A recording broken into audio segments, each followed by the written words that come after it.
કે જો તમારા હાથની અંદર આ બધા આયુધો છે, શંખ ચક્ર ગદા પદ્મ, અમારે સંસારીને ત્યાં જ્યાં બાળકનો જન્મ થાય ને તો આવા આયુધ એટલે કે હથિયાર લઈને નથી જન્મતા.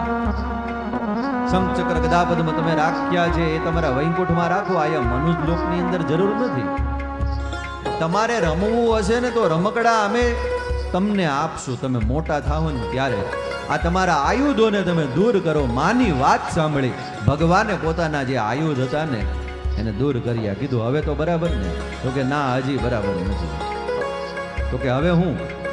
તો કે જો તો જન્મતા આવે તમે કેવડા મોટા થઈ ગયા. કાલ દુનિયા એમ કહે કે કૌશલ્યાને ત્યાં દીકરાનો જન્મ થયો પણ જન્મતા આવે મોટો થઈ ગયો. આવો દીકરો ન જોઈએ મારે. તમે નાના બની જાઓ. અને માની વાત સાંભળી અને ત્યારે ભગવાન છે નાના બની ગયા. કીધું હવે બરાબર? તો કે ના, હજી બરાબર નથી. ભગવાન કે આને કેટલોક સુધારો કરાવો છે, પણ કોઈ ભગત હોય ને એની સામે ભગવાન કયો ને એટલો સુધારો કરે હો. તો કે હવે હું વાંધો છે આમાં? તો કે જન્મ્યા તમે નાના બાળક છો એ તો બરાબર, હાલો સ્વરૂપ બરાબર થઈ ગયું તમારું, પણ કાર્ય તમે મોટા જેવું કરો છો. કેમ? હું શું કરું? તો કે કેવી વાતો કરો છો તમે મોટાની જેમ. અમારે સંસારીને ત્યાં બાળકોનો જન્મ થાય ને તો જન્મતા વેત કઈ બોલતા નથી.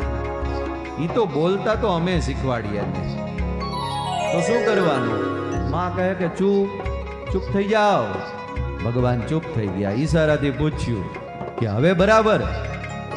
કૌશલ્યા કે ના, હજી બરાબર નથી.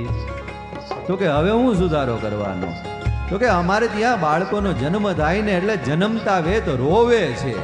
આજુબાજુના 5 ઘરે સંભળાય ને એટલું રોવે.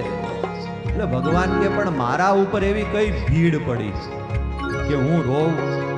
કૌશલ્યા કહે કે પોતાના ઉપર ભીડ પડે ત્યારે તો બધા રોવે, પણ આજ તમારા બ્રાહ્મણો ઉપર ભીડ પડી, ગાયો ઉપર ભીડ પડી, દેવી દેવતાઓ ઉપર ભીડ પડી, પૃથ્વીના ઉપર ભીડ પડી.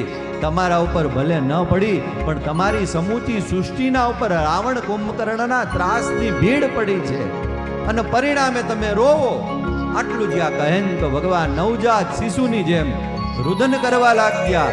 એક દાસી આવી એ જોવે છે, સમાચાર આપે છે દશરથજીને, પણ એ પેલા કૌશલ્યા કે થમી જા થોડી વાર. કેમ?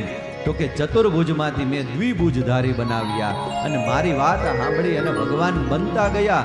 પેલા મારે એની સ્તુતિ કરવી છે અને ત્યારે સ્તુતિ કરી કે હવે હું તમારી સ્તુતિ કરું કે હે ભયે પ્રગટ કૃપાલા.